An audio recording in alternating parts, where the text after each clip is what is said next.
আসসালামু আলাইকুম। তো আজকে আমি যে কথাটা বলছিলাম যে আমাদের সাজেশনটা খুবই গুরুত্বপূর্ণ, যে কোনো পরীক্ষার ক্ষেত্রে অনেক কার্যকর, শতভাগ উপযোগী বলতে পারো। এবং গতবার আমাদের যারা পরীক্ষা দিয়েছিল ভোকেশনাল থেকে, তাদের প্রশ্নটা তোমরা যদি একটু দেখো এবং আমাদের যদি সাজেশনটা দেখো, সেক্ষেত্রে বুঝতে পারবা যে একদম হুবহু এবং শতভাগ কমন পড়েছে। এত শর্ট সাজেশন থেকে তোমার কমন পাওয়া, যেটা আর বাংলাদেশের কোনো ক্ষেত্রে সম্ভব না, শুধুমাত্র পপুলারিটি কার্ড থেকে সেটা সম্ভব। তো তোমরা তোমাদের সুপার সাজেশন বা যে কোনো সমস্যা সংক্রান্ত বিষয় নিয়ে আলোচনা করতে বা যোগাযোগ করতে পারো আমাদের সাথে।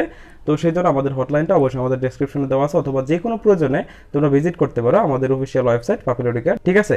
তো অবশ্যই একটু জানিয়ে দাও যে তোমাদের পরীক্ষা কেমন হয়েছে, এবং পরীক্ষার ক্ষেত্রে আমাদের যে পপুলারিটি কেয়ার সাজেশনটা ছিল সেটা কতটুকু কার্যকর হয়েছে একটু বলো। তার আগেই বলছি, আমাদের যে নমুনা প্রশ্নটা আছে তোমরা দেখছো, এই নমুনা প্রশ্নটার ফুল সমাধান করব, পাশাপাশি যে সাজেশন থেকে আছে এটাও আমরা সলভ করব, এবং এখান থেকে যে গুরুত্বপূর্ণ প্রশ্নগুলো আছে সেগুলোকে তোমাদেরকে আমি আইডেন্টিফাই করে দিব যে এই ধরনের প্রশ্ন পরীক্ষায় থাকতে পারে। দেখো, পরীক্ষায় ভালো করার ক্ষেত্রে শুধুমাত্র যে সারাক্ষণ পড়লাম বিষয়টা এরকম না। পরীক্ষায় ভালো করার ক্ষেত্রে কিন্তু তোমার কিছু টেকনিক আছে, যে টেকনিকগুলো তুমি যদি ভালো করে অ্যাপ্লাই করতে পারো, সেই ক্ষেত্রে তোমার পরীক্ষায় ভালো রেজাল্ট হতে বাধ্য। ঠিক আছে? তো আমি সেই টেকনিকটা আজকে তোমাদেরকে একটু জানিয়ে দেবো। ঠিক আছে? আচ্ছা, যাই হোক, তো আমরা চলো শুরু করি। প্রথমত আমাদের যদি সাজেশনটা খেয়াল করো, নমুনা প্রশ্ন। তো নমুনা প্রশ্নের মধ্যে প্রথমত একটা প্রশ্ন তোমরা পাইবা, এরকম প্রশ্নটা দেখো। নমুনা প্রশ্নের মধ্যে প্রথম প্রশ্নটা হচ্ছে এটা, যে A cube plus B cube divided by A minus B plus C is equal to A into A plus B হলে দেখাও যে এ বি সি ক্রমিক সমানুপাতি। ক্রমিক সমানুপাতি। আচ্ছা, এই প্রশ্নটা, আচ্ছা তোমাদের একটা কথা বলি, তোমরা তোমাদের প্রশ্ন নিয়ে যদি কোনো সমস্যা থাকে, যে কি ক্যাটাগরির প্রশ্ন হতে পারে, এটা যদি না ধরতে পারো বা না জানতে পারো, যদি এই ধরনের কোনো সমস্যা হয়, সেক্ষেত্রে তোমরা আমাদের নমুনা প্রশ্নটা একটু ফলো করো, তাহলে বুঝতে পারবা যে তোমাদের কোন বিভাগ থেকে কতটা প্রশ্ন আসবে এবং কত নাম্বার আনসার করতে হবে। এটা যদি তুমি আমাদের নমুনা প্রশ্নটা ফলো করো, সেক্ষেত্রে কিন্তু খুব ইজিলি জানতে পারবা। ঠিক আছে? তো প্রথম প্রশ্নটা হচ্ছে এটা, a cube plus B cube divided by A minus B plus C is equal to A into A plus B হলে দেখা যায় এবিসি হচ্ছে ক্রমিক সমানুপাতি। এই যে যে কথাটা বলছে ক্রমিক সমানুপাতিক, এই বিষয়টা বলতে আসলে আমরা কি বুঝি, এটাকে বুঝতে হবে। মানে তোমাকে কি দেখাইতে বলছে, এটা যদি তুমি না বুঝো, সেক্ষেত্রে অঙ্ক করে লাভ আছে? কিছু বুঝবা? অবশ্যই না। তো দেখো, ক্রমিক সমানুপাতিক মানে হচ্ছে এরকম, এ অনুপাত b is equal to b অনুপাত সি, এরকম বলা চলে। ঠিক আছে? তো এটাকে তুমি চাইলে ভগ্নাংশ আকারে লিখতে পারো, অর্থাৎ A by B is equal to B by C, এরকম লিখতে পারো। মানে তোমাকে এইটা প্রমাণ করতে বলছে। অথবা এখানে যদি একটা আর আর গুণ করো, দেখো বি আর বি গুণ করলে বি স্কোয়ার, এ আর সি গুণ করলে এ স্কোয়ার, অথবা এইটাও দেখাইতে পারো। মানে যদি এটা হয়ে যায় আর কি, বি স্কোয়ার সমান যদি এসি হয়ে যায়, তাহলে তুমি বুঝতে পারবা এটা একটা ক্রমিক সমানুপাতি। ঠিক আছে? তো এখন দেখো, আমরা এখান থেকে শুরু করি। তো এখন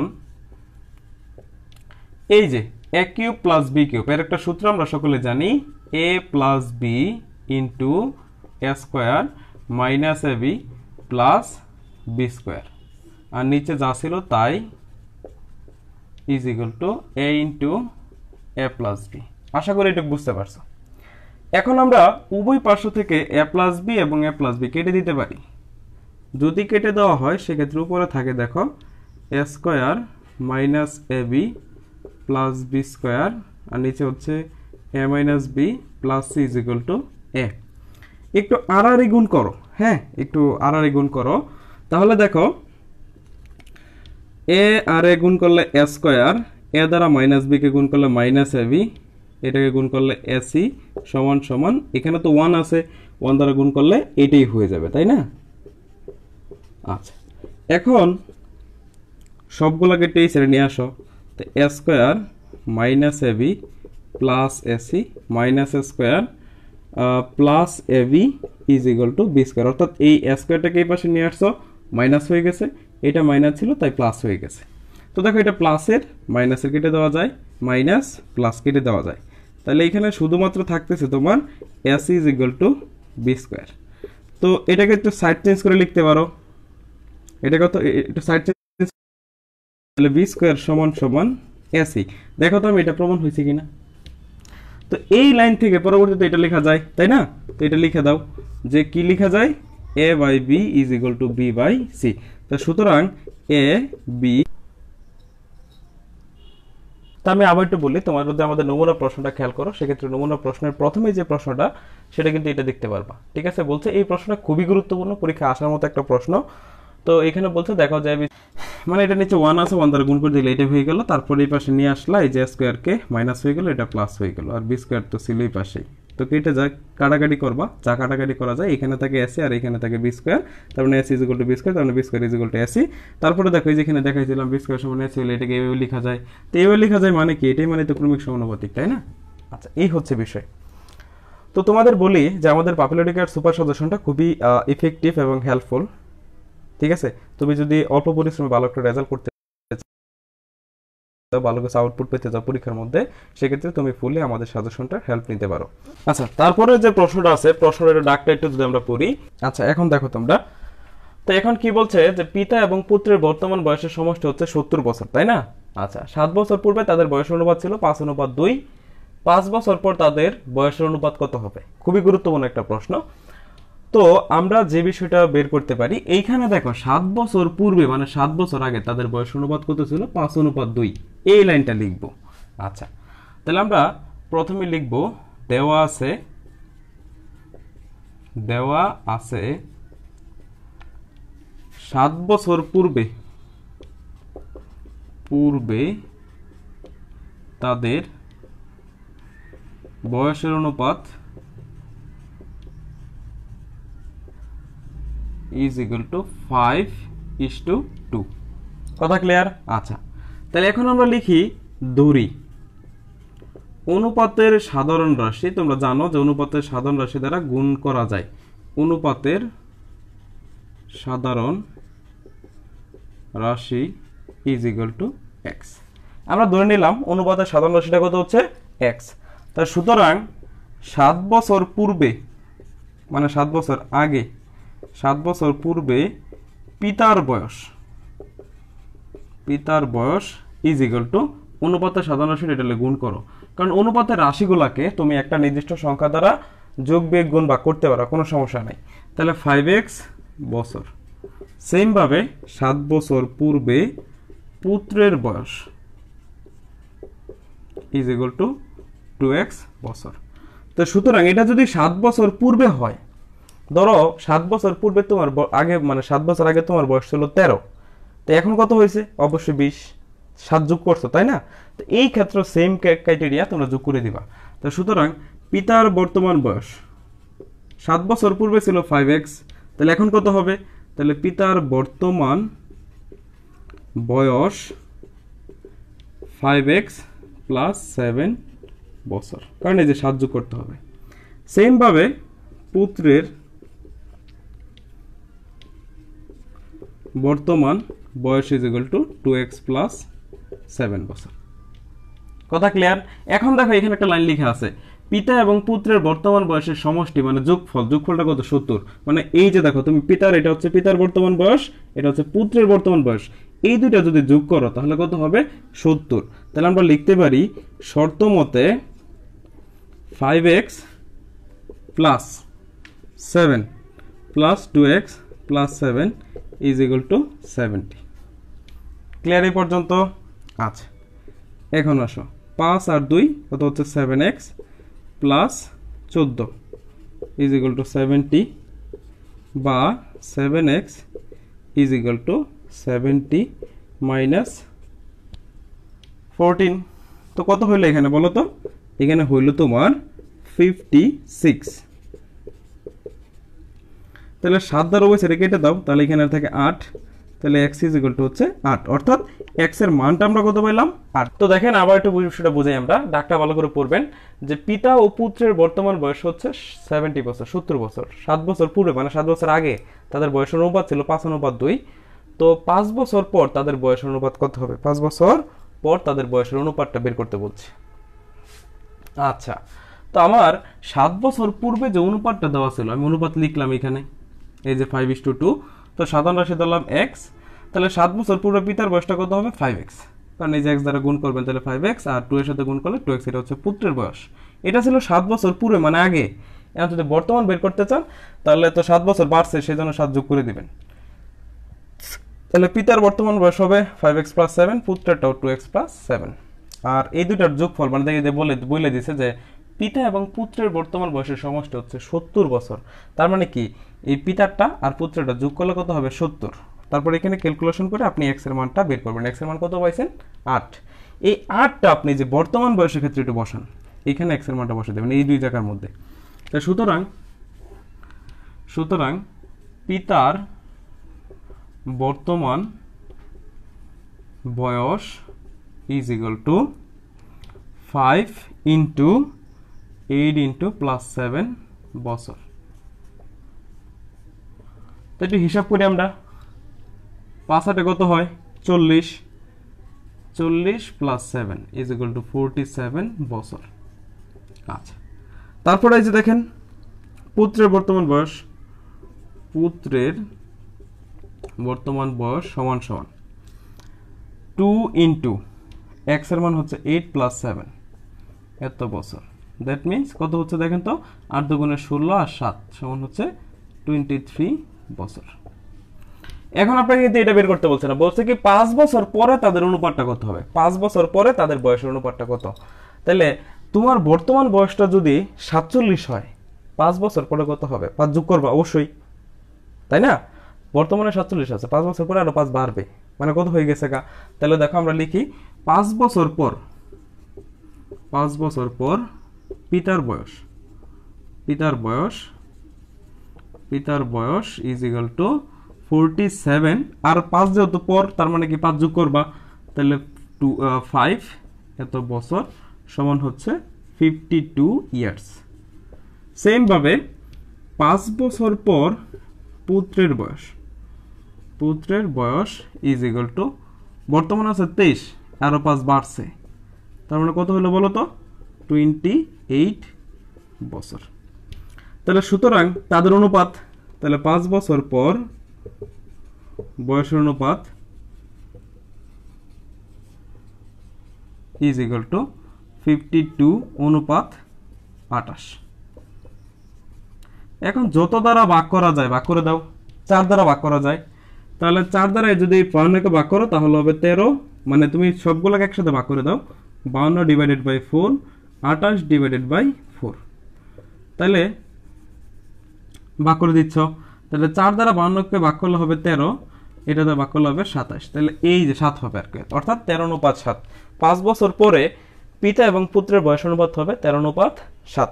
ঠিক আছে, এর পরবর্তীতে আমরা আরেকটা প্রশ্ন সলভ করি আমাদের ত্রিভুজের ক্ষেত্রে, ত্রিভুজের একটা অঙ্ক আর কি। তো ত্রিভুজের পরিসীমা হচ্ছে 45 সেন্টিমিটার এবং বাহুগুলোর অনুপাত হচ্ছে এই যেটা। তো প্রত্যেক বাহুর পরিমাণটা বের করতে বলছে। আমরা এই অনুপাতটা থেকে একটু লেখার চেষ্টা করব, যে দেওয়া আছে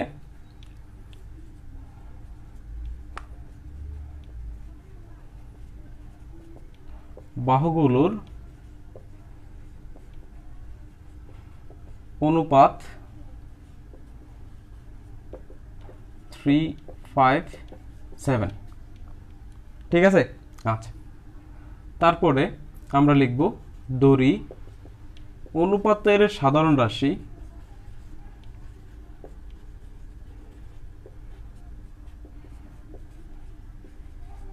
ইজ ইকুয়াল টু এক্স। এটা আমরা ধরে নিলাম। অনুপাত যখন দেওয়া থাকবে, অনুপাতের ক্ষেত্রে বেশিরভাগ ক্ষেত্রে আপনারা সাধারণ রাশি দিয়ে অঙ্কগুলো করবেন, সেক্ষেত্রে আপনাদের জন্য সহজ হবে। তাহলে আপনি ত্রিভুজের তো 3টা বাহু থাকে নাকি, তাহলে আমরা প্রথম বাহু হচ্ছে, প্রথম বাহুর অনুপাত কত আছে 3, তাহলে সুতরাং লিখতে পারি, সুতরাং প্রথম বাহু is equal two 3x centimetre. তারপর হচ্ছে দ্বিতীয় বাহু is equal two 5x centimetre. তৃতীয় বাহু সমান হচ্ছে 7x সেন্টিমিটার। এখন পরিসীমা স্যার কেমনে বার করে? পরিসীমা মানে কি? পরিসীমা মানে হচ্ছে যতগুলা বাহু আছে সবগুলা বাহুর যোগফল, এটাকে আমরা পরিসীমা বলি। এটা যদি ত্রিভুজ হয়, মনে করেন এটা একটা ত্রিভুজ, এটা ধরেন 3x, এটা হচ্ছে 5x, এটা হচ্ছে 7x। যদি আমি এটার পরিসীমার কথা বলি তাহলে আপনি সবগুলা কি করবেন, যোগ করবেন। কথা ক্লিয়ার? তাই সুতরাং ত্রিভুজের পরিসীমা ইজ ইকুয়াল টু সবগুলো যোগ করতে হবে 3x 5x 7x সেন্টিমিটার। ঠিক আছে, 7 3 10 5 15x সেন্টিমিটার। এখন এটা হচ্ছে আমাদের পরিসীমা, তাই না? আর এখানে দেওয়া আছে 45। তাহলে আমরা বলতে পারি শর্ত মতে 15x ইজ ইকুয়াল টু 45। 15 দ্বারা কেটে দিলে এখানে 3 থাকে, তাহলে x is equal two 3 centimetre. এই যে দেখেন আমরা x এর ভ্যালুটা পেয়ে গেছি। এখন x এর ভ্যালুগুলা এই যে এই তিনটা অংশে যদি বসায় দেওয়া হয় এই জায়গাগুলোর মধ্যে, তাহলে আপনার কিন্তু সবকিছু পাওয়া যাবে, তাই না? তাহলে আমাকে যেটা কথা বলছে প্রত্যেক বাহুর পরিমাণ, তো সুতরাং প্রথম বাহু কত 3 ইনটু x, x এর ভ্যালুটা হচ্ছে 3 সেন্টিমিটার, 3 3 9 সেন্টিমিটার, তাই না? আচ্ছা, দ্বিতীয় বাহু 5 ইনটু 3, তো সকলে তো জানি 3 5 কত হয় 15 সেন্টিমিটার। তৃতীয় বাহু 7 ইনটু 3, 3 7 21 সেন্টিমিটার। আশা করি বুঝতে পারছি, এইটাই হচ্ছে আপনার আনসার। এখন এইখানে তো একটা অনুপাত দেওয়া আছে নাকি, এই যে এই জায়গার মধ্যে দেখো একটা অনুপাত দেওয়া আছে, এই লাইনটা থেকে তুমি শুরু করো। তো কি দেওয়া আছে, a অনুপাত b is equal two b অনুপাত c। এটাকে ভগ্নাংশ আকারে লেখা যায়, সবাই তো জানো নাকি? ভগ্নাংশ আকারে আমরা কিভাবে লিখতে পারি দেখো, এই যে এটা উপরে লিখতে পারি, বিটা আমরা নিচে লিখতে পারি। সেম ভাবে বিটা উপরে সিটা নিচে, আর আর গুণ করো, বি আর বি গুণ করলে B square is equal to AC, এরকম পাওয়া যায়। তারপর এইটুক তো বাম পক্ষ, তাই না? তাহলে বাম পক্ষ থেকে শুরু করো। বাম পক্ষ কি আছে আমাদের, A square B square C square into 1/a cube plus 1/b cube plus 1/c cube. আচ্ছা, এখন এটা গুণ করো, যেহেতু গুণ আছে তো গুণ করে দাও।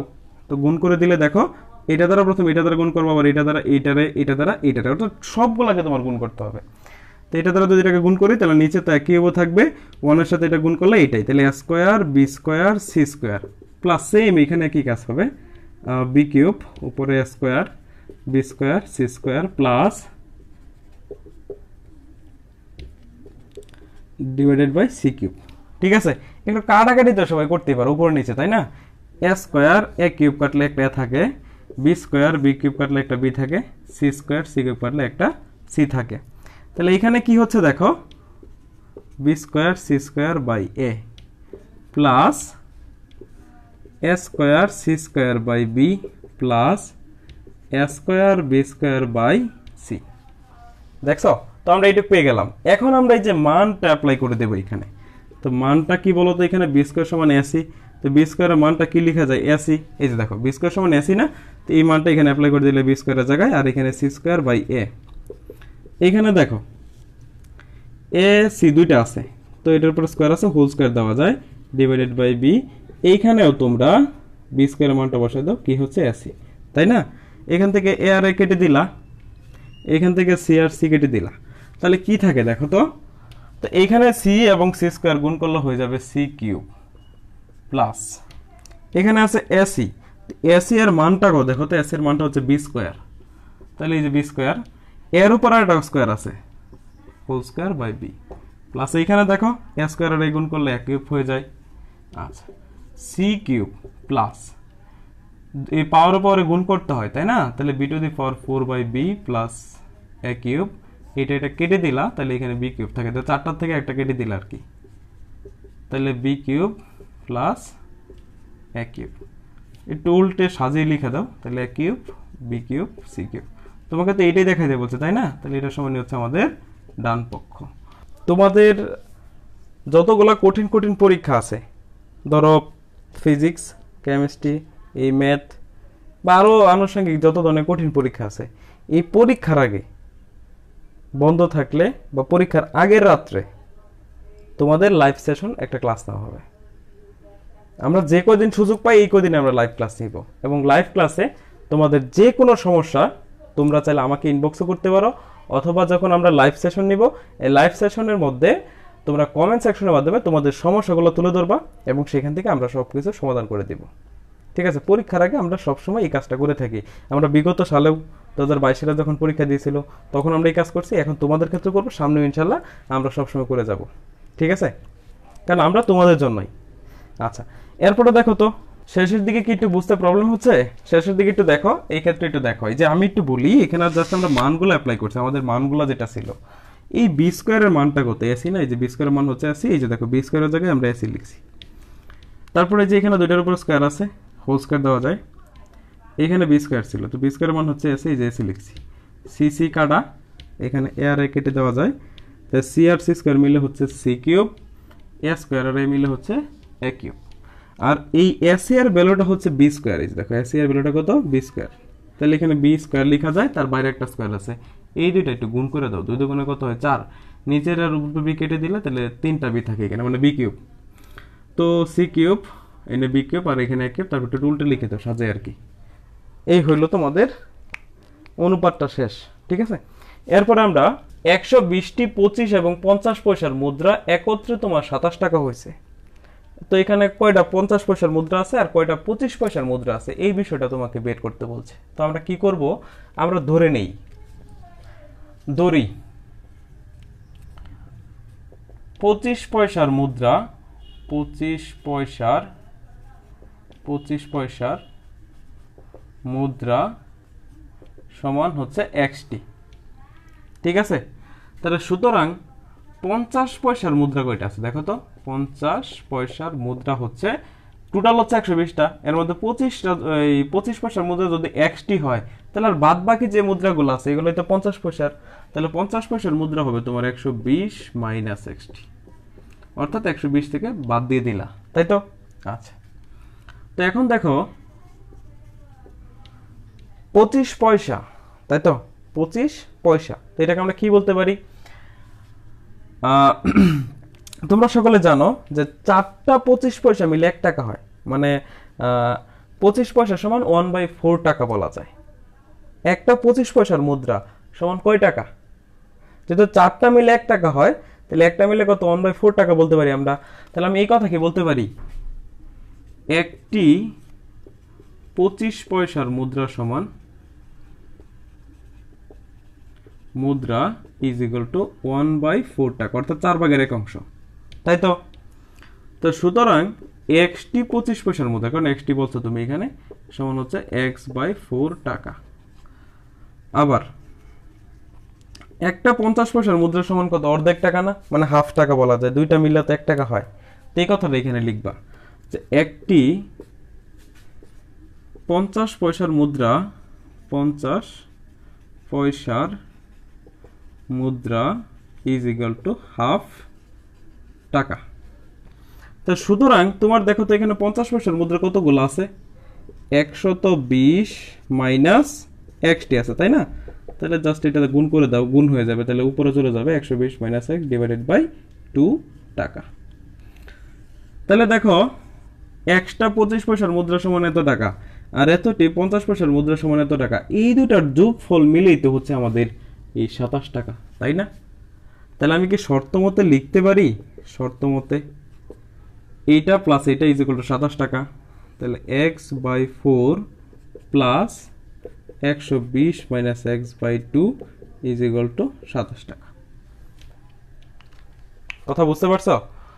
তো 25 পয়সার মুদ্রাগুলো মিললে এত টাকা হয়েছে, আর 50 পয়সার মুদ্রাগুলো মিলে এত টাকা হয়েছে, তাহলে এই দুটার যোগ ফলিত হচ্ছে তোমার একত্রে কত, 27 টাকা। কারণ তুমি জীবনে যাই কিছু করো, অভিজ্ঞতার একটা ব্যাপার আছে, তুমি এটা বুঝবা সবসময় যে অভিজ্ঞতা এটা অলওয়েজ, এটা ইউনিক, অভিজ্ঞতাটা আসলে অনেক দিনের, দীর্ঘদিনের বিষয়, এটা একদিনে এটা হয় না, এটা দীর্ঘদিন থাকতে থাকতে থাকতে হয়ে যায়। ঠিক আছে, তো দিদার আলম স্যার যেহেতু বলছে যে এই প্রশ্নটা পরীক্ষায় আসবে, তো ধরে নাও যে এটা পরীক্ষায় থাকবেই। ঠিক আছে, তো খেয়াল করো, লসাগু করি আমরা, লসাগু তো পারো নাকি, 4 আর 2 লসাগু হচ্ছে 4, তো এখানে x থাকে, তারপরে দেখো 2 দ্বারা ভাগ করলে 2 থাকে, গুণ দাও 2 দ্বারা, হ্যাঁ, তাহলে হচ্ছে 240, 2 দ্বারা গুণ দিলে minus 2x is equal two 27। ঠিক আছে, তো আমরা এই সাইডে লিখি, উপরে একটু হিসাব করো, দেখো 240 মাইনাস দুইটা থেকে একটা বাদ দাও, তাহলে থাকে কত? একটা থাকে না, আর নিচে হচ্ছে 4 ইজ ইকুয়াল টু 27। আমরা একটু আড়াআড়ি গুণ করি, ঠিক আছে? আড়াআড়ি গুণ করলে দেখো 240 minus x is equal two 4 দা 27 গুণ করে দাও, তাহলে 4 সাতা 28 হচ্ছে তোমার কত?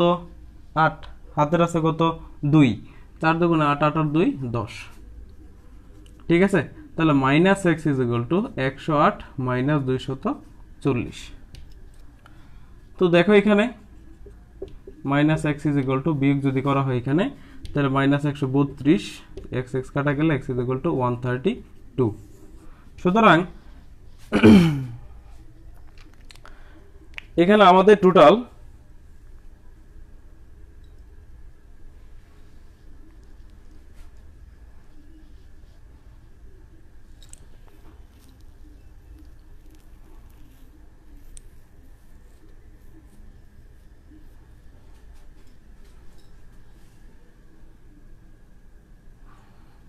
ঠিক আছে। তো আমাদের এখানে এক্স এর ভ্যালুটা হচ্ছে 132, ঠিক আছে? তাহলে আমাদের এক্স এর ভ্যালুটা হচ্ছে কত? টোটাল 132।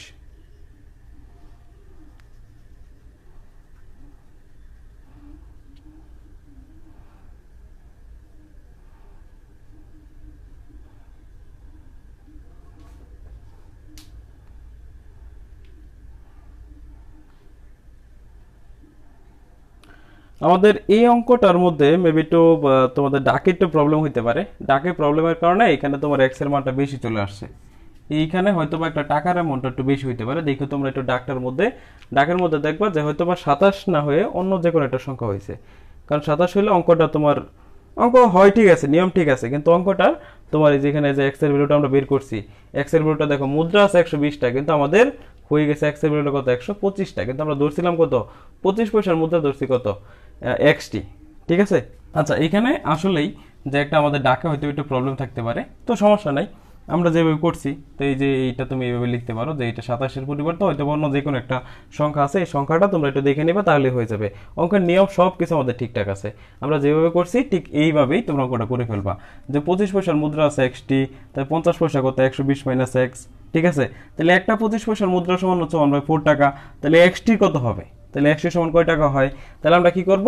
মুদ্রাকে জাস্ট 4 দ্বারা ভাগ করে দেবো, কারণ তোমরা সকলে জানো যে 4টা মুদ্রা সমান হচ্ছে 1 টাকা, কারণ 4টা 25 পয়সা সমান 1 টাকা। তাহলে একটা সমান কত হবে? 1/4 টাকা হবে, তাই না? তাহলে এই যে আমরা এখানে 1/4 লিখছি এই কারণেই। তাহলে টোটাল মুদ্রা 25 পয়সার আমাদের কয়টা আছে? এক্সটি আছে, তাহলে এক্সটি 25 পয়সার মুদ্রা সমান হচ্ছে x/4 টাকা, ঠিক আছে? আচ্ছা, তারপরে খেয়াল করো, তারপরে কি? একটা 50 পয়সার মুদ্রা সমান জানো সবাই হাফ টাকা হয়, তাহলে 120 মাইনাস এক্স, কারণ আমরা 50 পয়সার মুদ্রা কত ধরছিলাম? 120 মাইনাস এক্স, তাহলে এতটি মুদ্রা সমান কত? 2 দ্বারা ভাগ করে দাও, তাহলেই তো হয়ে যায়। আচ্ছা, তাহলে এই টাকা আর এই টাকা মিলেই তো তোমার 27 টাকা, তাহলে এই দুটো যোগ করছো, লসাগু করছো, তাহলে দেখো লসাগু 4 আর 2 লসাগু হচ্ছে 4, তাহলে এখানে হচ্ছে 4 দ্বারা কাটলে 1 থাকে, 1 দ্বারা এক্স গুণ করলে এক্স, তারপর হচ্ছে 2 দ্বারা ভাগ করলে 2 থাকে এখানে, তো 2 দ্বারা গুণ করো 120 আর 2 দ্বারা গুণ করলে 240, তারপর মাইনাস 2x সমান হচ্ছে 27। তারপর এখানে ক্যালকুলেশন করো, 2টা থেকে একটা বাদ দিলে একটা থাকে, তারপরে 240/4 সমান হচ্ছে 27। তারপরে দেখো এখানে এই 4 দ্বারা গুণ করে দিয়েছো আর আড়ি গুণ করছো, তাহলে কত হয়েছে? 108 হয়েছে। এটা সেটা বিয়োগ করছো, তাহলে কত হয়েছে? 132। তাহলে এক্স এর ভ্যালুটা হচ্ছে 132। তোমার এক্স এর যে কোনো একটা মান আসবে, তারপরে তোমরা কি করবা? এক্স এর মানটা এই জায়গায় বসাই দিবা। তাহলে এক্স এর যে মানটা আসবে সেটা হচ্ছে তোমার 25 পয়সার মুদ্রা, আর এক্স এর মানটা এখানে বসানোর পরে যে মানটা আসবে সেটি হচ্ছে তোমার 50 পয়সার মুদ্রা। যে কোনো ভাবে অঙ্কটা এইভাবে তোমরা করতে পারো, ঠিক আছে? হ্যাঁ, এইখানে হয়তোবা তোমাদের 35 হবে। দেখো 35 হলে আবার কিন্তু অঙ্কটা হয়তোবা মিলবে। হ্যাঁ, 35 হবে, 35 হলে তোমাদের অঙ্কটা মিলে যাবে, ঠিক আছে? গুড, তোমরা একজন বলছো হয়তো 35। দেখো 35 ধরে যদি আমরা অঙ্কটা করি তাহলে কিন্তু মিলে যায়, 35 ধরে যদি আমরা অঙ্কটা করি তাহলে তো মিলে যায়, ঠিক আছে? তো 35টা যদি গুণ করো এখানে দেখো কত হয়? 4 5 20, 0 হাতের আছে 2, 3 4 12 আর 2 হচ্ছে 14, তার মানে 140। তাহলে এখানে কিন্তু কত হচ্ছে? 140 হয়ে যাচ্ছে। তো 240 থেকে 140 বাদ দাও, তাহলে এখানে থাকে কত? মাইনাসের 100 থাকে। তো মাইনাসের 100 যদি তোমরা করে দাও, তাহলে এখানে খেয়াল করো, তাহলে এই যে এই মাইনাসটা আর মাইনাসটা কেটে দিলে 1 সমান কত আসে? 100 আসে, ঠিক আছে? আমাদের ডাকে সমস্যা ছিল, তারপরে খেয়াল করো, তাহলে আমাদের 25 পয়সার মুদ্রা কয়টা আছে? 25 পয়সার মুদ্রা হচ্ছে x, তাহলে 100, তাহলে আমরা বলতে পারি 25 পয়সার মুদ্রা আছে 100টি। আচ্ছা, তারপরে দেখো 50 পয়সার মুদ্রা কয়টা আছে? 120 মাইনাস x, তাহলে এখানে x এর মানটা বসায় দাও। তো সুতরাং 25 পয়সার মুদ্রা সমান হচ্ছে 100টি। ঠিক আছে, তারপরে হচ্ছে 50 পয়সার মুদ্রা 120 মাইনাস 100, অর্থাৎ x এর মান বসাই দিলা 20টি। ঠিক আছে, তো আমাদের এখানে 27 এর পরিবর্তে কত হবে? 35 হবে, তাহলে অঙ্কটা মিলে যাবে। আচ্ছা ঠিক আছে, আমরা পরবর্তী প্রশ্নে চলে যাই। 7x মাইনাস 3y আর হচ্ছে 9x মাইনাস 5y। ঠিক আছে, তো এখন এটাকে অপনয়ন পদ্ধতির সাহায্যে সমাধান করতে বলছে। এখন আপনারা সকলে জানেন যে অপনয়ন পদ্ধতি বলতে আসলে আমরা কি বুঝি। অপনয়ন মানে হচ্ছে যে কোনো একটা চলককে আপনার ব্যানিশ করতে হবে, যে কোনো একটা চলককে আপনার ব্যানিশ করে দিতে হবে। ঠিক আছে, যে কোনো একটা চলককে ব্যানিশ করতে হবে, হয়তো আপনি x কে ব্যানিশ করবেন, নয়তো y কে ব্যানিশ করবেন, একটাকে ব্যানিশ করতে হবে। এখন আমরা যখন ব্যানিশ করতে যাইবো, আমরা যখন ব্যানিশ করতে চাই তখন আমাদের সহগটা সমান হইতে হয়। আপনি যদি এখানে xটাকে ব্যানিশ করতে চান তাহলে x এর সহগটা সমান বানিয়ে যোগ বিয়োগ করে দিলেই কাটা যায়, বিষয়টা এরকম। তো আমাদের সহগটাকে সমান করতে হবে। এখন আমরা কি করব? এটাকে ধরলাম 1 নং ইকুয়েশন, এটাকে ধরলাম আমরা 2 নং ইকুয়েশন। খেয়াল করেন, আমরা ধরেন কোনটাকে মাইনাস করব? আমরা ধরেন ওয়াইটাকে মাইনাস করি, ওয়াইকে মাইনাস করব মানে ওয়াইটাকে ব্যানিশ করে দিব। সেই জন্য নিচেরটা দেখেন, 2 নং সমীকরণের সহগটা কত? 5। এই 5 দ্বারা 1 নং সমীকরণের পুরোটাকে গুণ করে দিবেন। আর উপরে ওয়ের সহগ কত আছে? 3, তাহলে 3 দ্বারা এই দ্বিতীয়টাকে সম্পূর্ণটাকে গুণ করে দিবেন। তাহলে এই কথা আমরা বলতে পারি যে 1 নংকে কত দ্বারা গুণ করব? 5 দ্বারা। 5 দ্বারা 1 নংকে আমরা 5 দ্বারা গুণ করব, এবং 2 নংকে 3 দ্বারা গুণ করব, গুণ করে বিয়োগ করি। ঠিক আছে, বিয়োগ করেন, তাহলে 1 নংকে আপনি 5 দ্বারা গুণ করবেন, 5 7 35x, 5 7 কত? 35, 5 7 35, 3 5 15y সমান সমান 5 দ্বারা গুণ করেন, 5 30 150 আর 5 5 মানে 155 হয়। তারপরে দেখেন নিচেটাকে 3 দ্বারা গুণ করবেন, এই যে 2 নংকে 3 দ্বারা, তার মানে 3 দ্বারা গুণ করলে 3 নং 27x মাইনাস 3 5 15y, 3 দ্বারা গুণ করলে 123। ঠিক আছে, 3 40 120 আর 3 3 অর্থাৎ 123 হয়। বিয়োগ করেন, বিয়োগ করলে চিহ্নটার পরিবর্তন হয়ে যায়, এটা সকলে আমরা জানি। বিয়োগ করলে চিহ্ন পরিবর্তন, যেমন এখানে প্লাস ছিল মাইনাস হয়েছে, মাইনাস ছিল প্লাস হয়েছে, প্লাস ছিল মাইনাস হয়ে গেছে। এইটা এবং এটা কেটে দেওয়া যায়, প্লাস মাইনাসে কেটে দেওয়া যায়। তারপরে দেখেন আমরা যদি 35 থেকে 27টা বাদ দিই, ঠিক আছে, তাহলে 5 থেকে আপনি 7 বাদ দেন, থাকে কত? 8, 8x। তাহলে এখানে 8x থাকে, আর এখানে আমরা বিয়োগ করি, 5 থেকে 3 বাদ দেন, থাকবে হচ্ছে 2। তারপরে আপনি 5 থেকে 2 বাদ দেন, থাকবে হচ্ছে 3। 8 দ্বারা ওই সাইডে কেটে দেন, থাকবে 4। তাহলে x = 4। আপনি x এর মানটা পেয়ে গেছেন, x এর মানটা কি করছেন? পেয়ে গেছেন। ঠিক আছে, মানে x এর মানটা আপনি যে কোনো একটা সমীকরণে, হয়তো 1 নং নয়তো 2 নং সমীকরণে বসাই দেন, আপনি y এর মান পেয়ে যাবেন। তাহলে এই কথাটা লিখেন যে x এর মান 1 নং এ আপনার যেখানে খুশি বসাই। তো 1 নং সমীকরণে বসাইলে 7 × x এর মানটা হচ্ছে 4, তাহলে আমরা এখানে 4 বসাবো, মাইনাস 3y = 31, 4 7 28, 3y = 31 নিয়ে যান ওই সাইডে।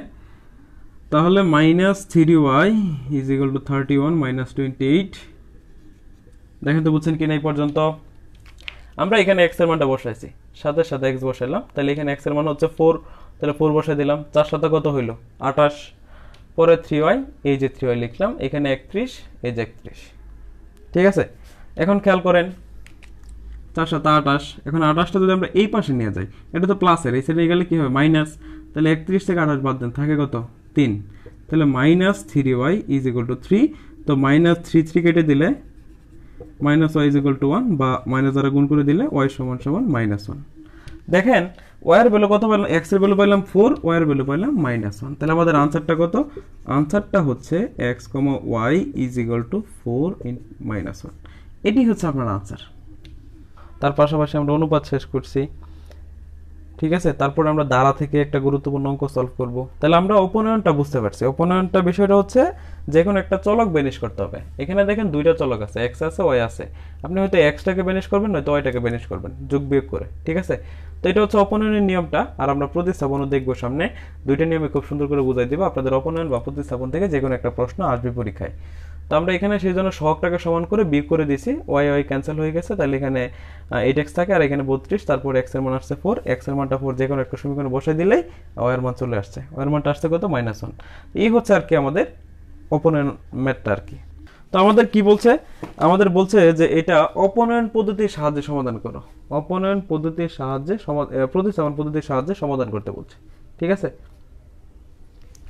তো এই জন্য আমরা এটাকে 1 নং সমীকরণ ধরলাম, এটাকে আমরা 2 নং সমীকরণ ধরলাম। প্রতিস্থাপন নিয়ম মানে হচ্ছে একটার জায়গায় অন্যটাকে স্থানান্তর করতে হবে। মানে একটার জায়গায় একটা মান বসাই দেবেন, জাস্ট এটা। মানে যে কোনো একটা সমীকরণ হতে আপনি x এর অথবা y এর একটা মান বের করবেন, মান বের করার পরে ওটা খালি বসাই দেবেন। ক্লিয়ার? আচ্ছা, একটু খেয়াল করি আমরা 1 নং হতে, আমরা 1 নং হতে x এর একটা মান বের করি। 1 নং হতে দেখেন কি লেখা আছে, x/a + y/b = 2। তো এখানে কি লেখা যায়, x/a = 2 - y/b, ঠিক আছে।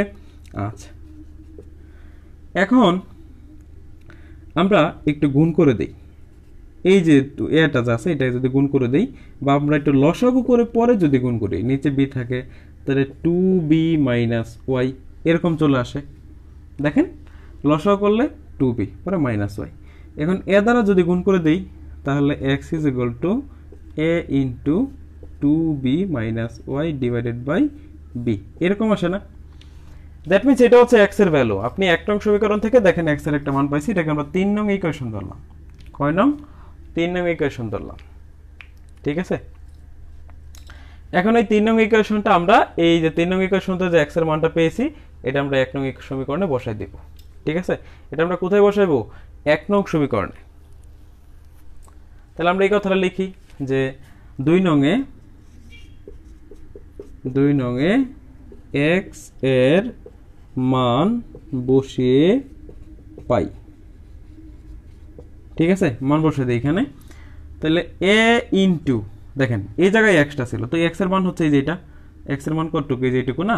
তো এটা এখানে বসাই দেওয়া হোক, a into 2b - y/b plus by = a² plus b²। এ আর এ গুণ করে দাও, তাহলে কি হচ্ছে, a²। এখানে একটা a ছিল আর এই জায়গাতে একটা a ছিল, যখন এই যে গুণ করছে আর গুণ করছে তখন তো এটাই ছেড়ে গেলে গুণ হয়ে যাবে, তাই না। আচ্ছা, এ আর এ গুণ করলে a², তারপরে তোমার এখানে কি থাকতেছে দেখো, 2b - y/b plus by = a² plus b²। আমি এই পাশে লিখি, তাহলে আমাদের জন্য সুবিধা হয়। গুণ করে দাও, a² দ্বারা গুণ করে দাও, তাহলে কি হচ্ছে দেখো, নিচে তো b আছে আমাদের, a² দ্বারা গুণ করলে 2a²b, এই যে 2a²b, আর পরটা হচ্ছে -a²y। এই যে দেখো a² এর সাথে y গুণ করলে a²y, পরে এখানে হচ্ছে তোমার কত, by = a² প্লাস b²। লসাগু করে দাও, তাহলে b লসাগু 2a²b -a²y প্লাস b²y। এই যে দেখো b আর b গুণ করে দিলে b²। এখন কি করব আমরা, আর গুণ করে দাও, তাহলে 2a²b -a²y plus b²y = a²b plus b³, ঠিক আছে। এইটা এই পাশে নিয়ে যাওগা, তাহলে কি হয় দেখো, এখানে আগে লিখি আমরা b²yটা আগে, a²yটা পরে লিখি, মানে যেটা আগে লিখলাম এটা পরে লিখলাম, আর এইটা এই পাশে নিয়ে যাব। তাহলে দেখো a²b প্লাস b³ - 2a²b এরকম থাকে, ঠিক আছে। তো এখান থেকে ওয়াইটা কমন নেওয়া যায়, ওয়াইটা কমন নিলে দেখো b² - a², আর এই পাশে দেখো b³ আর মাইনাস দেখো এই যে দুইটা হচ্ছে মাইনাসের, একটা হচ্ছে প্লাসের, তো দুইটাতে একটা বাদ দিলে একটা থাকে অনায়াসে, এটা জানো সবাই। তো ওই পাশ থেকে দেখো বি কমন নেওয়া যায়, কি কমন নেওয়া যায়, বিটা কমন নেওয়া যায়, তাহলে B square minus A square, এইটা আর এটা কেটে দিলা, তো ওই সমান কত হইলো বি। দেখো আমরা ওয়ের একটা মান পেয়ে গেছি, এই ওয়ের মানটা তুমি জাস্ট এখানে বসাই দাও, জাস্ট এখানে বসাই দাও, ঠিক আছে। তাহলে লিখো ওয়ের মান 1 নং 3 নং বসাই, ওয়ের মান 3 নং এ বসাই। তো 3 নং ইকুয়েশনটা আমাদের কি ছিল, x = a * 2b মাইনাস, এই যে দেখো এই জায়গায় ছিল, তো এই জায়গায় আমরা কি বসাবো, b বসাবো, ডিভাইডেড বাই b। তাহলে a * দুইটা থেকে একটা বাদ দিলে একটা থাকে, পরে এটা কেটে দিলা, তাহলে শুধু এ থাকে, তাহলে x এর মানটা কত a আর y এর মানটা b, এটাই হচ্ছে তোমার आंसर। তো গুণিত দ্বারা থেকে একটা প্রশ্ন আছে আমাদের এরকম যে 5 + x + y + 135, 5 + x + y + 135 হলে x y এর মান বের করো। আচ্ছা, এখন এটার কিন্তু আরেকটা ডাক আছে, দেখবা তোমাদের বইয়ের মধ্যে x + y + z আছে, এখানে তিনটার মান বের করতে বলে। হ্যাঁ, x এর y এর z এর, সমস্যা নাই, সেম নিয়ম, জাস্ট মনে থাকলে হয়ে যাবে। আচ্ছা, একটু খেয়াল করো, এই যে গুণোত্তর দ্বারাটা দেওয়া আছে আমাদের, এটা কিন্তু একটা গুণোত্তর দ্বারা, ঠিক আছে, এটা একটা গুণোত্তর দ্বারা, তো এটা কিন্তু গুণোত্তর দ্বারার প্রথম পদ, তাই না? তাহলে আমরা লিখবো এখানে দ্বারাটির প্রথম পদকে আমরা কি দ্বারা জানি প্রকাশ করি, এ দ্বারা, তাহলে a = হচ্ছে 5, এটা হচ্ছে প্রথম পদ। আর দ্বিতীয় পদটা দেখো, দ্বিতীয় পদকে আমরা কি দ্বারা প্রকাশ করি জানি, দ্বিতীয় পদ বের করার সূত্র হচ্ছে a^2 - 1, এটা সকলে জানো, a^2 - 1, এবং দ্বিতীয় পদটা কত দেওয়া আছে, x দেওয়া আছে, তাহলে সমান সমান আমি x ও লিখতে পারি, তাহলে এখানে লেখা যায় a r = x। কথা ক্লিয়ার? আচ্ছা, এই হচ্ছে তোমার দ্বিতীয় পদ, এটা 1 নং ইকুয়েশন ধরো। তারপরে এটা হচ্ছে তৃতীয় পদ, এই যে ওয়াইটা হচ্ছে কয় নম্বর পদ, তৃতীয় পদ, তাহলে লিখো তৃতীয় পদ ar³ - 1 = y, তাহলে ar² = y, এটা 2 নং ইকুয়েশন ধরে দাও। তারপরে খেয়াল করে এই যে 135, যে এটা কয় নম্বর পদ, 4 নম্বর পদ না, তাহলে লিখতে পারি চতুর্থ পদ ar⁴ - 1 = 135, বা ar³ = 135। এখন এর মান তো হচ্ছে 5, তাই না? তাহলে 5r³ = 135। তো দেখো 5 দ্বারা যদি ভাগ করে দাও, তাহলে r³ = 135 ডিভাইডেড বাই 5, একটু ভাগ করো তো, 5 দা 13 রে কাটলে হয় 2, থাকে 3, পরে হচ্ছে 35 মানে 7, মানে r³ হচ্ছে কত, 27। এখন r³ হচ্ছে 27, তাই 27 কে আবার দেখো 3 দ্বারা কিউব করা যায়, তাহলে এই 3 কেটে দিলা, তাহলে r হচ্ছে কত, 3। এখন r এর মানটা জাস্ট এইখানে 2 আর 1 আর 2 বসাই দাও, তাহলে তুমি x আর y এর মান পেয়ে যাবা। তাহলে লিখো r এর মান 1 2 এ বসিয়ে পাই, ঠিক আছে। তাহলে a r সমান আমরা x পাইছিলাম, তাই না? আচ্ছা, তো এর মান হচ্ছে 5, r এর মান হচ্ছে 3 = x, বা 15 = x, বা বলতে পারো x = 15। সেম ভাবে এখানে একই কাজ করতে হবে, তো এটা লেখা যায় y = ar², তো এর মান হচ্ছে 5, r এর মান হচ্ছে 3², তাহলে 5 × 9 = হচ্ছে 5 নং 45। তো এই যে 15 আর 45, এই দুটোই হচ্ছে কি তোমার आंसर, ঠিক আছে। তো এই ছিল আজকের আমাদের আলোচ্য বিষয়, আশা করি আবারও দেখা হবে তোমাদের সাথে কালকের ক্লাসে। তো কালকের ক্লাসে নিমন্ত্রণ জানিয়ে আজকের ক্লাসটা আমরা এখানে শেষ করছি। সকলে ভালো থেকো, সুস্থ থাকো, আল্লাহ হাফেজ।